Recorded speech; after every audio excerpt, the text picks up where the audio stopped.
नमस्ते, जय हिंद। आज हम डिस्कस करेंगे हमारा president topic.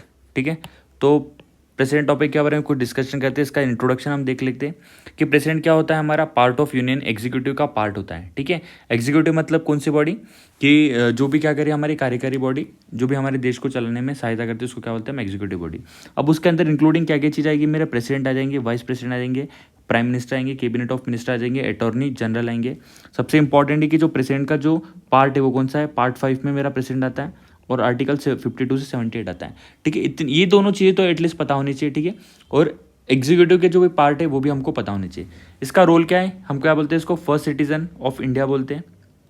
Okay, unity integrity and solidity क्या है, हमारा सिंबल है। 2015 यूपीएससी में क्वेश्चन आ चुका है। फर्स्ट हमारे जो मतलब डॉक्टर राजेंद्र प्रसाद केवल एकमात्र ऐसे प्रेसिडेंट है जिनकी 2 टर्म हुई है। ठीक है, सीडीएस में ऐसे फैक्चुअल क्वेश्चन काफ़ी बार पूछे जा चुके हैं, तो सीडीएस में ये चीज़ों को हमको बिल्कुल ध्यान में रख के चलना है। ओके, अब हम देखते हैं हमारा नेक्स्ट कि इस प्रेसिडेंट का क्वालिफिकेशन क्या होना चाहिए।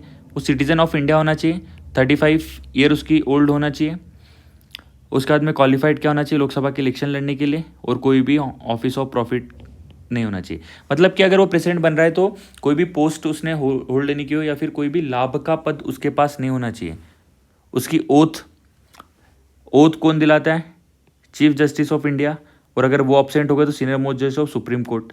ओके, ये चीज़ हमको पता होनी चाहिए। कंडीशन ऑफ ऑफिस क्या है, वो कोई भी हाउस का मेंबर नहीं होना चाहिए, और वही हमने जो पढ़ा कि नो ऑफिस ऑफ प्रॉफिट होना चाहिए। अब उसको क्या क्या भत्ते वगैरह मिलते हैं वो देख लेते हैं हम। अलाउंसेस, प्रिविलेजेस, ये सारी चीज़ें पता होनी चाहिए। जो भी पार्लियामेंट डिसाइड करेगी वो उसको मिलेगा। ठीक है, वो हम कम नहीं कर सकते ड्यूरिंग द टर्म। उसके बाद में उसको क्रिमिनल प्रोसीडिंग से क्या उसको गिरफ्तार वगैरह ऐसा नहीं कर सकते। हम देखेंगे वो कैन नॉट बी अरेस्टेड और इम्प्रिजन, उसको जेल वगैरह नहीं कर सकते। अगर उसको सिविल केस के अंदर अगर उसको कोर्ट बुलाना हो तो कितने मंथ का नोटिस देना पड़े, 2 मंथ का। ये बड़ी बड़ी चीज़ें मोटी मोटी, बस आप एक बार ध्यान में रखो, फिर उसके बाद में आपको समझ में आ जाएगा। ठीक है, फिर हम देखते हैं उसकी टर्म। तो टर्म कितनी उसकी 5 ईयर टर्म है। वो रेजिग्नेशन किसको देता है, वाइस प्रेसिडेंट को।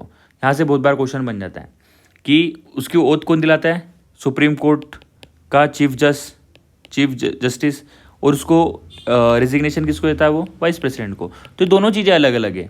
ठीक है, इसमें फंसना नहीं है ना। और वो रिइलेक्टेड हो जाता है, कोई भी लिमिट नहीं है। अब वो जब तक अपना ऑफिस होल्ड करके रखता है जब तक कि उसका नया अगला वाला हमारा प्रेसिडेंट नहीं बन जाता। फिर हम इम्पीचमेंट और रिमूवल, उसका इम्पीचमेंट मतलब उसका रिमूवल कैसा होता है, उस पर इम्पीचमेंट कैसा लगता है। अगर उसने क्या किया, किसी भी हमारे कॉन्स्टिट्यूशन का वायलेशन कर दिया। अब ये डिफाइन नहीं है कॉन्स्टिट्यूशन के अंदर कि ऐसा कोई डिफाइन नहीं है कि उसने इस चीज़ का वायलेशन किया या इसका इम्पीचमेंट मतलब कॉन्स्टिट्यूशन भी कोई भी चीज़ का उसने वायलेशन किया, तो ये डिफाइन नहीं कि वो कौन सी चीज़ है कि जिसका वायलेशन कर रहा है। ओके, और अगर हमको प्रोसेस, अगर उसको इम्पीचमेंट या रिमूवल की प्रोसेस स्टार्ट करनी है तो 1/4 मेंबर ऑफ आइदर हाउस मतलब कोई भी किसी भी हाउस के 1/4 मेंबर ये प्रोसेस को इनिशिएट कर सकते हैं। लेकिन उसके लिए क्या करना पड़ेगा, 14 डेज का नोटिस देना पड़ेगा। अब देखो सिविल कोर्ट में जो नोटिस का मंथ था, 2 मंथ का नोटिस देके हम उनको क्या बुला सकते हैं, सिविल कोर्ट में बुला सकते हैं। और अगर इम्पीचमेंट या रिमूवल की प्रोसेस हमको स्टार्ट करनी है तो 1/4 ऑफ मेंबर किसी भी हाउस के वो 14 दिन के नोटिस देना पड़ेगा। 2/3 of majority of total membership of house, जो 2/3 मेजोरिटी है वो हमको क्या लगेगी, दोनों हाउस की क्या लगेगी, नीड लगेगी। ये प्रोसेस कैसे, क्वासी जुडिशरी प्रोसेस है। अभी तक कोई भी हमारे प्रेसिडेंट के ऊपर क्या लगा, इम्पीचमेंट नहीं लगा। इम्पीचमेंट मतलब क्या कि ऐसा पकड़ के चलो कि उसके ऊपर अविश्वास आ गया है। ओके, अविश्वास वाली प्रोसेस आ जाती है ना। वैकेंसी, अब देखते हैं हम कि उसकी खाली कैसे होती है। एक तो उसका टेन्योर खत्म हो जाएगा, या फिर वो खुद से रेजिग्नेशन देगा, या फिर उस पर इम्पीचमेंट लग गया, या फिर उसकी डेथ हो गई। तो इतनी कंडीशन में क्या हो जाएगा, हमारी प्रेसिडेंट की जो पोस्ट है वो खाली होती है। अब अगर वो खाली हो जाए तो वाइस प्रेसिडेंट हमारा प्रेसिडेंट की तरह काम करेगा। लेकिन when vacancy occur due to resignation, death, removal और अदरवाइज अंटिल न्यू इलेक्शन, जो होनी चाहिए वो 6 मंथ के अंदर होनी चाहिए। लेकिन वैकेंसी कब, जब वो रिजिग्न दे देता है, उसकी डेथ हो जाती है या फिर उसको हटा दिया जाता है, तो जो नया इलेक्शन है वो 6 मंथ के अंदर ही होना चाहिए। और न्यू प्रेसिडेंट की जो फुल टर्म होगी वो 5 ईयर की होगी, जब से वो ऑफिस ले रहे हैं। मतलब आप इस बात को ऐसा समझो कि एक हमारा प्रेसिडेंट का इलेक्शन हुआ, ठीक है, मतलब अभी 2025 में हमारा न्यू प्रेसिडेंट बना, अगर वो 2027 में उसकी डेथ हो जाती है फिर उसको हटा दिया जाता है, तो जो नया बनेगा वो मेरा उसकी टर्म होगी 2027 से लेकर 2032 तक, मतलब 5 ईयर की। यहाँ से उसकी टर्म कहाँ तक होने वाली थी, 2030 तक होने वाली थी, लेकिन 2027 में उसने छोड़ दिया। तो ये कहना है कि जो नया जहाँ से बनेगा उसकी टर्म वहाँ से 5 ईयर होगी, ठीक है। No interim term for VP if president tenure is extend beyond 5 year due to delay election, ठीक है। कोई भी ऐसी कुछ ये नहीं है कि अगर उसका इलेक्शन में अगर डिले हो जाता है तो ऐसा कुछ ये नहीं, मतलब टेन्योर मतलब एक्सटेंड वगैरह का ऐसा कुछ मतलब दिया वगैरह नहीं है, ठीक है। तो हम देखते हैं हमारा नेक्स्ट कि प्रिविलेजेस वगैरह क्या क्या है वो देख लेते हैं हम सबसे पहले। ये हमारा पूरा हो गया वाला। अब सेकंड वाले में हम देखते हैं कि उनको क्या क्या देखे रहेगा, प्रिविलेजेस क्या क्या प्रेसिडेंट को। तो प्रेसिडेंट को प्रिविलेज क्या है कि हम क्या कर सकते हैं, उसको arrest and personal liability of office, उसको इससे इम्यून, मतलब थोड़ा सा उसको क्या मिला हुआ है, ऐसा बोल सकते हो आप कि उसको मतलब कि आप उसके ऑफिस में रहते समय उसने कुछ खुद का काम किया तो उसको हम क्या कर सकते हैं, अरेस्ट नहीं कर सकते ऑफिशियल एक्ट के लिए, ठीक है। अगर ऐसी चीज़ करनी है तो हमको क्या करना पड़ेगा, उसको 2 मंथ का नोटिस देना पड़ेगा पर्सनल लीगल प्रोसीडिंग के लिए, उसको बुलाने के लिए, जैसे हमने देखा, ओके। तो ये सबसे इंपॉर्टेंट है कि ये प्रेसिडेंट के प्रिविलेजेस है, ये प्रेसिडेंट की क्या है, प्रिविलेजेस है। अब एग्जीक्यूटिव पावर हम देखते हैं, तो ऑल एग्जीक्यूटिव जो एक्शन होते हैं वो किसके नाम पे होंगे, हमारे प्रेसिडेंट के नाम पे होंगे। और कोई भी authentication of order and business जो भी करना है हमारा, मतलब जो भी सारी की सारी चीज़ें होगी उसके लिए इंपॉर्टेंट क्या है कि प्राइम मिनिस्टर करेगा कैबिनेट ऑफ मिनिस्टर के हिसाब से, लेकिन सारी की सारी जो नाम वगैरह जो भी आएगा, मतलब एक चीज़ पता चल के रहो कि हमारे घर में क्या होते हैं, हमारे दादाजी होते हैं, ठीक है। सारा काम कौन करते हैं, हमारे फादर करते हैं, लेकिन जो भी होते बोलते हैं कि अब मेरे पापा डिसीजन लेंगे, ऐसा बोलते हैं, लेकिन काम कौन करते हैं, हमारे फादर करते हैं। और उनके कैबिनेट मिनिस्टर में कौन होते हैं, हमारी मम्मा जी होती है, उनकी कैबिनेट में होम मिनिस्टर उनकी हमारी मम्मा जी होती है। फिर वो और मम्मी पापा दोनों मिलकर जो भी डिसीजन लेंगे वो क्या करते हैं, दादाजी मान लेते हैं, और उनकी जायदाद को बेचना या फिर कुछ भी करना तो वो डिसाइड कर ले। तो यही चीज़ हमारे भारत में भी हो रही है कि ये जो है पीएम साहब और कैबिनेट मिनिस्टर ये सब मिलकर डिसीजन लेते हैं, और फिर बस जो प्रेसिडेंट है वो क्या साइन करने का काम करते हैं, ठीक है। अब एग्जीक्यूटिव पावर में क्या आएगा, उसका अपॉइंटमेंट आएगा, तो वो किस किस को अपॉइंटमेंट करता है, एससी कमीशन को अपॉइंटमेंट करेगा, एसटी कमीशन को, ओबीसी की कमीशन को अपॉइंट करेगा, इंटर स्टेट काउंसिल को अपॉइंटमेंट करेगा, यूनियन टेरिटरी के एडमिनिस्ट्रेशन को अपॉइंट करेगा। उसके बाद में प्राइम मिनिस्टर को हो गया, अटॉर्नी जनरल को हो गया, कैग को हो गया, चीफ इलेक्शन कमीशन को हो गया, और अदर इलेक्शन कमिश्नर को हो गया, governor, chairperson of commissions, union territory के एडमिशन। तो मोस्ट इंपॉर्टेंट है ये सारी की सारी चीज़ें, ये हमको पता होना चाहिए, इसके ऊपर काफ़ी अच्छे अच्छे क्वेश्चन बन जाते हैं, ठीक है। और शेड्यूल एरिया अगर डिक्लेयर करना है, ठीक है, मोस्ट इंपॉर्टेंट स्टेटमेंट ये भी, तो वो किसका राइट से, हमारा प्रेसिडेंट का राइट है। अब लेजिस्लेटिव पावर कौन सी है, लेजिस्लेटिव एग्जीक्यूटिव पावर मतलब क्या थी कि उसको किसी भी एग्जीक्यूटिव मतलब कौन से, हमारे IPS वाले लोग जो कि गवर्नमेंट के जो भी डायरेक्शन दे उसको क्या करते हैं, एग्जीक्यूट करने का काम करेंगे, उसको हम क्या बोलते हैं, एग्जीक्यूटिव पावर, ठीक है। अब लेजिस्लेटिव पावर मतलब क्या है, जो भी पार्लियामेंट वाली चीज़ें होगी, विधान परिषद विधानसभा वाली, वो सारी हमारे लेजिस्लेटिव पावर। तो वो क्या है, उसका इंटीग्रल पार्ट है, ठीक है। वो किसी को भी समन भेज सकता है, डिजॉल्व, लोकसभा को डिजॉल्व करना, ये वाली सारी चीज़ें उसके एग्जीक्यूटिव पावर में आ जाएगी। समन के अंदर क्या कर सकते हैं, जॉइंट सीटिंग का जो भी बुलाव होगा वो कौन करेगा, हमारे प्रेसिडेंट कर सकते हैं। अब एड्रेस ऑफ पार्लियामेंट को एड्रेस करना at the start of each year and after general election, ठीक है, हर साल की स्टार्टिंग में, ये भी उसका क्या है, लेजिस्लेटिव पावर है ना। मतलब वही संसद के अंदर बैठना, जो भी संसद के से रिलेटेड जो भी काम है, बैठना उठना, किसी को बुलाना, ठीक है, सारी की सारी वो चीज़ें करेगा। अब वो पार्लियामेंट को मैसेज भी भेज सकता है किसी भी बिल के ऊपर और अदर इशू के ऊपर जो भी चल रहा है, ठीक है। Prior permission of certain bill, ठीक है, प्रायर परमिशन ऑफ सर्टन, किसी निश्चित बिल के ऊपर क्या कर सकता हो, प्रायर परमिशन की डिमांड भी कर सकता है। वो नॉमिनेट्स कर सकता है 12 मेंबर्स को, किसके लिए, राज्यसभा के लिए, और 2 एंग्लो इंडियन, लेकिन एंग्लो इंडियन क्या हो चुके 2020 तक की थे, अब वो नहीं होते, तो ठीक है, ये चीज़ बिल्कुल ध्यान में रखना, ठीक है। उसके बाद में ऑर्डिनेंस लागू कर सकता है, ओके। ऑर्डिनेंस को क्या करना पड़ेगा, हमें डीप में देखें कि अप्रूव करना पड़ता है 6 वीक के अंदर, मतलब ऑर्डिनेंस की जो ये होती है 6 मंथ प्लस 6 वीक होती है। अगर किसी भी प्रेसिडेंट ने ऑर्डिनेंस निकाला तो 6 मंथ तक वैलिड है, प्लस 6 वीक तक उसको वो लागू कर सकता है अगर उसने बना के रखा है तो। इसके अंदर अगर लोकसभा उसको 6 वीक के अंदर अगर अप्रूवल देती तो एक्ट बन जाता है, या फिर 6 वीक तक उसके ऊपर सोच सकती है, ओके। उसके बाद में वो लैप्स होएगा। स्टेट बाउंड्रीज और क्रिएट न्यू स्टेट, ये सबसे मोस्ट इंपॉर्टेंट लाइन है। तो ये भी कौन करता है, ये कि लेजिस्लेटिव पावर के अंदर है, ठीक है, क्योंकि हमारी पार्लियामेंट के अंदर ही सारी की सारी चीज़ें आती है ना, okay. Lays report of finance commission की रिपोर्ट, यूपीएससी क्या है इनकी रिपोर्ट, और एमपी का डिस्क्वालिफिकेशन का जो डिसीजन होता है अब उसके ऊपर भी इसकी कुछ पावर्स है। ओके। फाइनेंशियल पावर क्या है कि मनी बिल को प्रायर रिकमेंडेशन कर सकता है, डिमांड फॉर ग्रांट कर सकता है। एनुअल फाइनेंशियल स्टेटमेंट के ऊपर भी इसका ये रहता है। अगर वो क्या करता है, फाइनेंस कमीशन को हर 5 साल में सेटअप करता है। Advance form of contingency, advances contingency fund के लिए कुछ एडवांसेस की डिमांड करता है, तो फाइनेंशियल पावर है। ठीक है, ये भी इंपॉर्टेंट है। जुडिशियल पावर में क्या करेगा वो, सीजीआई की appointment supreme court, high court के जजेस की अपॉइंटमेंट करता है। ठीक है, सुप्रीम कोर्ट से एडवाइजरी मांग सकता है, लेकिन ये कोई नॉन बॉन्डिंग आर्टिकल नंबर 143 के अंडर ये वाली प्रोसेस है। वो उसके कुछ मतलब किसी को भी पार्डन क्षमा कर सकता है, इसको सज़ा को कम कर सकता है, रिप्रीव, रिस्पाइट, रिमिशन और commutation of punishment for union law of court martial sentence को हो गया, डेथ सेंटेंस हो गया। ठीक है, तो ये देखो अपने गवर्नर और इसके अंदर ये वाला बहुत फ़र्क है कि गवर्नर ये क्या कर सकता है, डेथ सेंटेंस को भी माफ़ कर सकता है, लेकिन गवर्नर के पास ये वाली पावर नहीं है। ठीक है, तो ये सारी की सारी चीज़ें पता होनी चाहिए कि पार्डन दे सकता है, रिप्राइज दे सकता है, रिस्पाइट दे सकता है, रिमिशन दे सकता है, कम्युनिकेशन दे सकता है, और कोर्ट मार्शल के ऊपर भी वो डिसीजन ले सकता है, और डेथ सेंटेंस के ऊपर भी वो ले सकता है। ओके, तो इसकी जुडिशरी पावर है। अब ठीक है, हम देखते हैं हमारी नेक्स्ट वाली स्लाइड।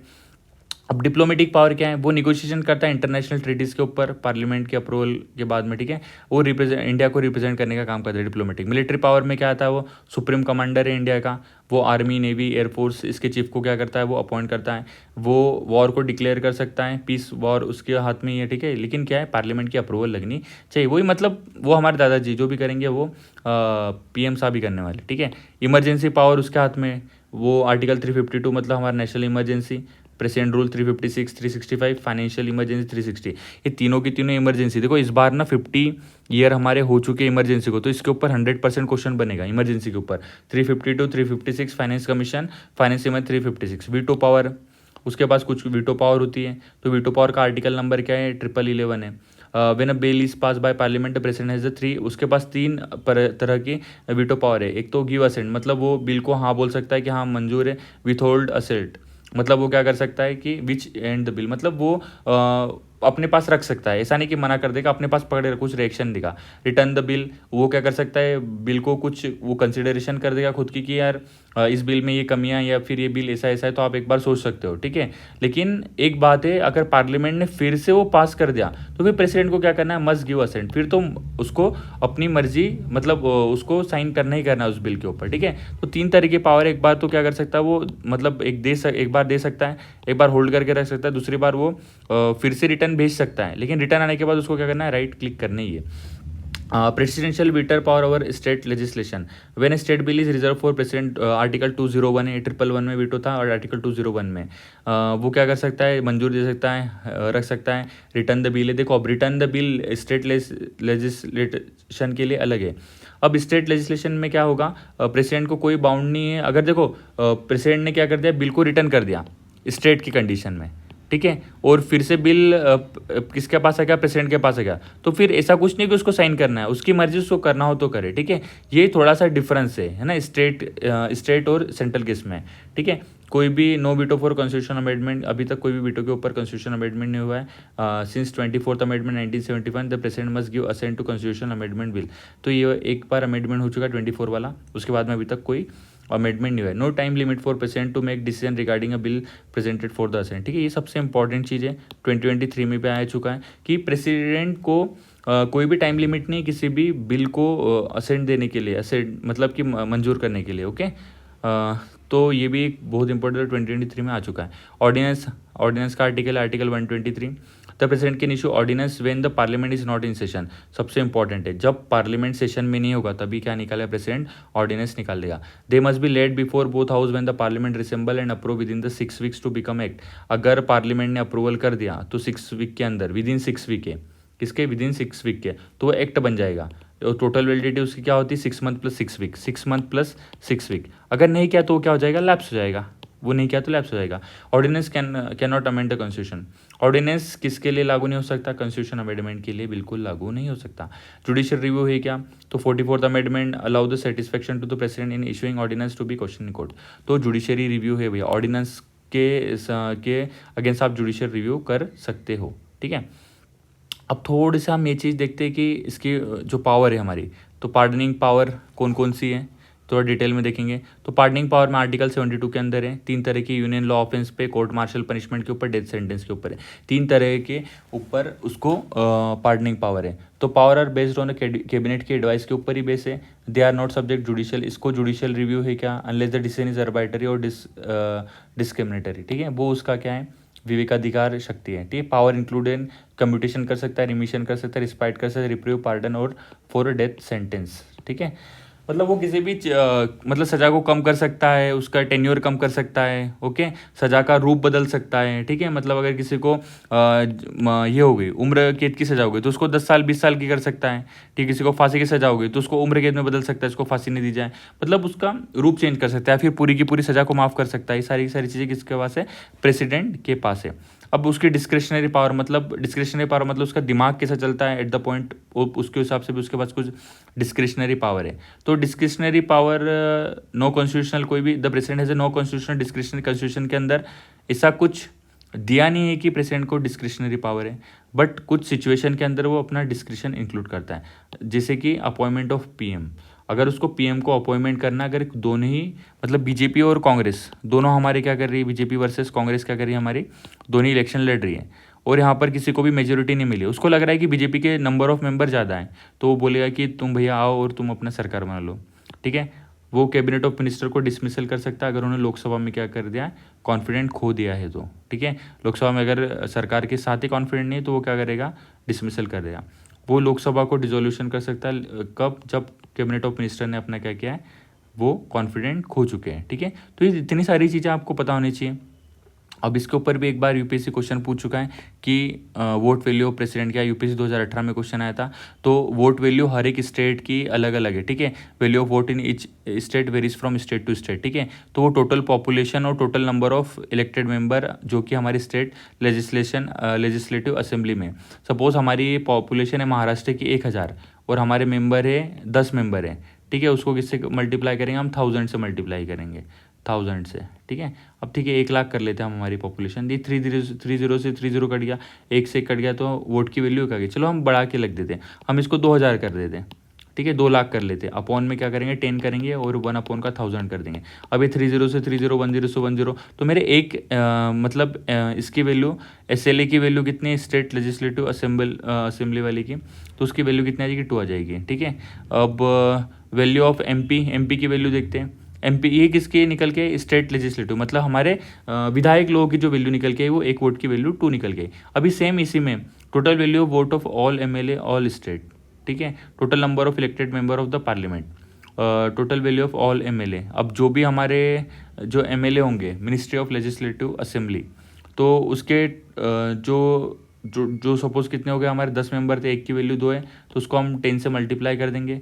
और total elected member of parliament, अब हमारे यहाँ पे 10 मेंबर थे, है ना, अगर सपोज 4 ही लोग इलेक्ट हो गए थे तो इस कितना हो गया 20/4, तो एक की वैल्यू कितनी निकल के आ गई, मेरी 5। तो ऐसे एक MP की वैल्यू अलग होगी और वैसे ही MLA की वैल्यू अलग होगी, तो दोनों की वैल्यू अलग अलग है। तो ये थोड़ा सा डिफ्रेंशिएट करना है एक और बार अच्छे से, ठीक है। तो इस हिसाब से वो वैल्यू निकल के आती है ना। तो MLA की जो वैल्यू है वो क्या हो जाएगी कि total number of elected member कितने हैं और उसके बाद में पॉपुलेशन कितनी है। इसके अंदर MLA की जो एक वोट की value total number of MLA और डिवाइडेड बाय जितने number of elected member parliament में, उसे डिवाइड कर दें तो वैल्यू निकल के आ जाएगी, ठीक है। Candidate in order declare that elected to office of president must be secure fix quota for vote, elected quota total number of valid vote poll 1+1 वाला। ये फॉर्मूले, ये वाले फॉर्मूले याद रखना, बस ज़्यादा स्टेटमेंट नहीं, तो वैसे तो CDS में आते नहीं, लेकिन एक बार देख के रखना, ठीक है। डिस्प्यूट अगर प्रेसिडेंशियल के इलेक्शन में हुआ तो आर्टिकल 7/2 में election is declare void by supreme court act as a done by him before the dated declaration not invalid continue to remain in the force, ठीक है। ये भी एक इंपॉर्टेंट है। 71(4) में कहना है the assembly is dissolve, member cease to be qualified to vote, so the election of the person as a president cannot to challenge on the ground of the electoral college was incomplete। ये भी सबसे important है, 2023 में statement है, ये भी 2023 में statement आया कि 71(4) को लेकर आप ऐसा नहीं बोल सकते कि वो इलेक्टोरल कॉलेज जो है वो हमारा क्या है, इनकम्प्लीट है, ठीक है, इस बेस पे। उसके बाद में according to the constitution of India, if the duty of the president of India cause to be laid before the parliament, the recommendation of the union finance minister report of क्या इसकी ये तो हमने पढ़ चुके शेड्यूल एरिया वगैरह क्या, ठीक है। तो वो ड्यूटी है, ठीक है, प्रेसिडेंट की, ओके। कुछ इतना नहीं। वीटो पावर भी हमने देख लिया कि एब्सोल्यूट होगी, सस्पेंशन होगा, पॉकेट वीटो, क्वालिफाइड होगा। ये टाइप ऑफ वीटो पावर है। देखो अब इसमें भी जो पार्डनिंग की पावर है वो अलग अलग है। देखो जैसे pardon completely absolve by the person punishment, मतलब पूरी की पूरी उसकी पनिशमेंट क्या हो जाती है, खत्म हो जाती है।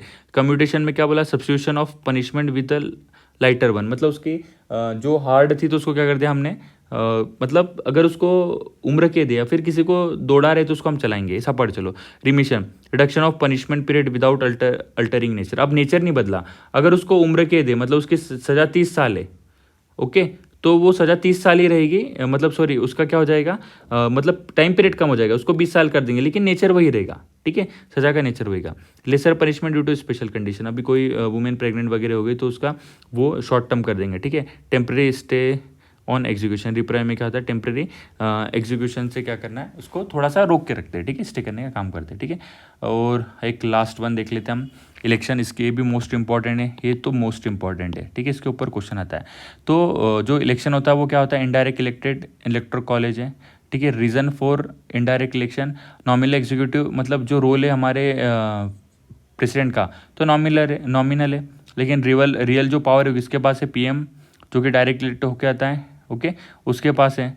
उसके बाद मेथड क्या है हमारी, proportional representative by single transferable vote and secret ballot, ये सबसे मोस्ट इंपॉर्टेंट है, ओके। 50 लोगों ने प्रपोजल किया होना चाहिए, और सिक्योरिटी डिपॉजिट 15,000, ये तो कुछ नहीं, 1/6 ऑफ द वोट अगर नहीं मिले तो वो जमा हो जाएगा, ठीक है। अब electoral college of the president सबसे इंपॉर्टेंट है, केवल इलेक्टेड मेंबर होते हैं लोकसभा राज्यसभा के, इलेक्टेड मेंबर होते हैं स्टेट लेजिस्लेटिव असेंबली, ये दो इंपॉर्टेंट है। इलेक्टेड मेंबर होते दिल्ली, पौंडीचेरी, जम्मू एंड कश्मीर, तीनों मिला लो, ठीक है। तो सबसे मोस्ट इंपॉर्टेंट चीज़ है ये वाली, कि elected member Lok Sabha Rajya Sabha, elected member state legislative assembly, और इलेक्टेड मेंबर होते हैं दिल्ली और जम्मू एंड कश्मीर के, ठीक है। अब थोड़े से हम क्वेश्चन देखते हैं जो कि मोस्ट इंपॉर्टेंट है। अगर हम PYQ अगर इसके देखें तो आप बहुत सारे क्वेश्चन कर पाते हो, ठीक है। तो हम PYQ स्टार्ट करते हैं।